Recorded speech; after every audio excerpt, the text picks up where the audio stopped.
Está em nosso estúdio Maristela Basso, professora de Direito Internacional da Faculdade de Direito da Universidade de São Paulo. E eu agradeço muito a sua presença. E também participa dessa entrevista o jornalista Mário de Almeida, que é comentarista do Jornal da Gazeta. Professora Maristela, hoje eu tomei conhecimento, eu confesso que eu não sabia, que Monteiro Lobato, nosso Monteiro Lobato, que morou nos Estados Unidos por alguns anos, ele foi adido comercial em Nova York. Lá ele escreveu um livro sobre o choque de raças e que teve também o título O Presidente Negro, e que está sendo reeditado agora no Brasil, exatamente pela eleição do Barack Obama, em que ele previa esse futuro para os Estados Unidos. Só que lá ele colocava a razão pela qual os Estados Unidos teriam um presidente negro, é que ele via que a etnia negra tinha um índice de proliferação muito maior do que os brancos, e que isso faria com que eles fossem mais numerosos e, com isso, ganhariam nas urnas e elegeriam um presidente negro. Aí eu estou trazendo essa informação que Monteiro Lobato fez uma previsão que aconteceu. É, no mínimo, curioso. Mas acho que seria bom a gente destacar que não foram os negros que elegeram Barack Obama, né? 12% da população americana é composta por negros e enfim, mulatos. E 12% não é suficiente para eleger um candidato. Quem elegeu Barack Obama foi, sobretudo, a população jovem, os mais jovens, os que pela primeira vez estão votando nos Estados Unidos, inclusive a classe média e boa parte da classe aristocrática, porque ele é um ex-aluno de Harvard, ele é um ex-aluno de Columbia, ele tem, dentro da perspectiva do americano ideal, ele tem uma bela postura. Bom, ontem também nós já conversávamos aqui com o Mário de Almeida sobre a importância dessa eleição, não apenas da escolha do novo presidente dos Estados Unidos, mas a renovação no Congresso, e que Obama, como tudo indicava, seria o eleito, e haveria também um número maior de representantes no Legislativo dos democratas, né? O que facilitaria muito a vida dele. Eu queria a sua análise. Sem dúvida, essa também. Composição democrata, que já estava antes, mas enfim se renovou, não sei o que o Mário pensa, mas é uma composição democrata absolutamente liberal. Quer dizer, a gente hoje tem a convicção de que quem assume o Congresso americano são democratas, e são democratas com uma perspectiva bastante liberal.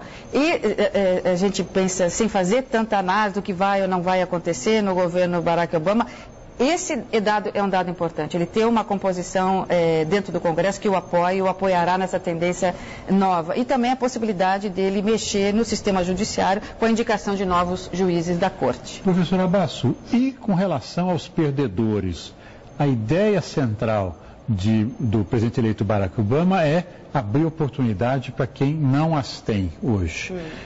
Mais intervencionismo, pergunto, na vossa opinião, haverá programas sociais subsidiados pelo governo, ou seja, a estrutura americana de cada um por si será abalada, será mudada? Eu acredito que sim, porque o governo, ele tem dito não só durante a campanha, mas ele escreveu sobre isso, ele tem uma literatura bastante consistente no que diz respeito ao que ele pensa, o que ele acha que precisa ser feito nos Estados Unidos para melhorar.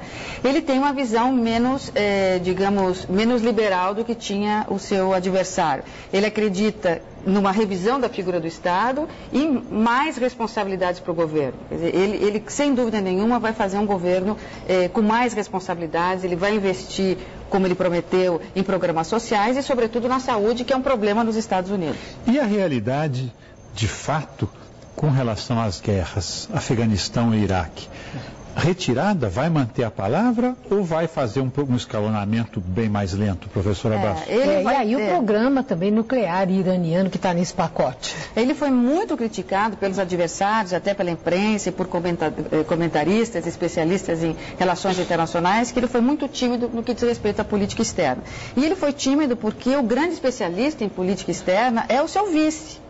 Ele é que vai, daqui para adiante, conduzir a política externa americana, evidentemente, sob a batuta do presidente. Mas ele disse, e provavelmente fará, concentrar toda a força militar americana no Afeganistão, porque ele tem informações, quer dizer, o governo americano tem informações de que a Al-Qaeda está infiltrada ali de forma mais importante, vai retirar com o tempo a força do Iraque e vai buscar um diálogo, sem dúvida nenhuma, com o Irã e Síria. Ele será um interlocutor mais sensato, mais compassivo, e eu acreditaria mais sincero, né? Isso, sem sombra de dúvida, as relações externas vão mudar. Agora, o presidente Lula enviou a mensagem protocolar e outros chefes de Estado da América Latina também aqueles votos de praxe, né? Os cumprimentos e os votos de sucesso. É interessante que o presidente Lula também cobrou o fim do embargo a Cuba. E a indagação é essa: a eleição de Barack Obama pode significar uma esperança de reaproximação com a América Latina e em relação a Cuba? Sem dúvida, ele terá mais chances de compor essas arestas, sobretudo com Cuba.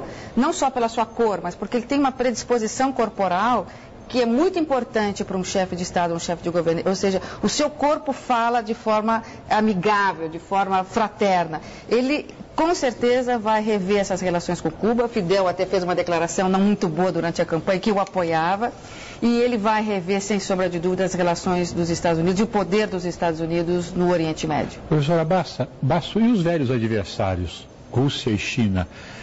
O presidente eleito Barack Obama tende a ser mais, digamos, maleável diante do velho urso e do novo perigo chinês?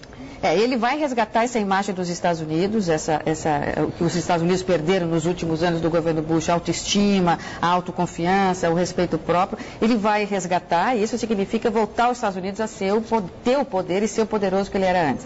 Isso vai implicar em conversas com a China, com a Rússia, mas ele encontra um novo cenário geopolítico internacional, onde nós não temos mais um planeta polarizado em cima dos Estados Unidos. Ele vai ter que compor isso com novas forças, e a Europa entra aí com força, Rússia entra, China entra, e eu acho que ele vai conseguir compor um cenário geopolítico internacional novíssimo, costurando essas alianças. E a ONU?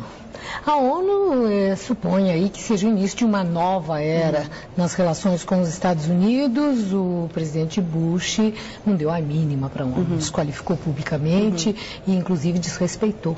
A doutrina Bush é um desrespeito à ONU, né? Desrespeito à ONU, ao Conselho de Segurança, tudo isso.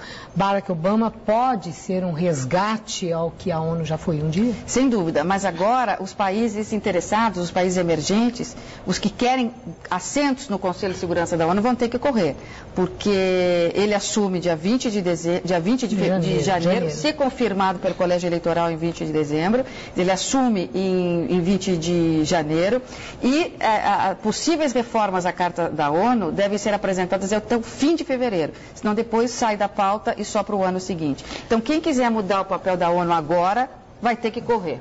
Professora Basso, o protocolo de Kyoto nunca teve uma verdadeira adesão norte-americana. Aquecimento global é um tema, inclusive, mencionado ontem no discurso do presidente eleito Barack Obama. Os Estados Unidos vão chegar perto da próxima edição do protocolo de Kyoto? Há um acordo secreto entre Barack Obama e Al Gore. Quer dizer, quando Al Gore se aproximou e costurou esse apoio à candidatura, alguma coisa ele deverá dar em troca. Oxalá ele trouxesse Al Gore para trabalhar no seu governo. Se ele trouxer, aí nós estamos seguros da relação com os Estados Unidos com o protocolo de Kyoto. Mas, em tudo que Barack Obama já escreveu nos seus livros passados, sem dúvida nenhuma, os Estados Unidos vai passar a integrar o protocolo de Kyoto e cumprir as determinações ali previstas. E o Brasil não esconde, vê com desconfiança a postura de Barack Obama sobre a questão do livre comércio. Nós podemos ter uma expectativa positiva de respeito à integração da América Latina em relação ao Obama, que nunca colocou os pés num país latino-americano? Esse é o problema. As grandes críticas em relação a ele e Hillary Clinton era que Hillary tinha muito mais conhecimento dos problemas internacionais que Barack Obama. Mas o que se imagina é que as relações continuarão, pelo menos no primeiro ano, iguais. E as relações entre Brasil e Estados Unidos estão muito bem. Durante mesmo o governo Bush, nós aumentamos a nossa plataforma comercial, bilateral, importação, exportação, pode melhorar sim. O que o Brasil precisa aprender é que o sistema de comércio internacional é um sistema da Organização Mundial do Comércio. É lá que ele tem que discutir, é lá que ele tem que reivindicar. E se os Estados Unidos, porventura, não se comportarem bem, é lá que ele tem que discutir. Então aqui o Brasil precisa ter uma visão melhor do sistema multilateral de comércio e buscar na OMC aquilo que ele pretende relativamente a esse ou aquele país, sem discutir especificamente com aquele país, sem tornar a questão absolutamente bilateral. Muito obrigada, professora Maristela Basso. Obrigada, Mário. Uma boa noite.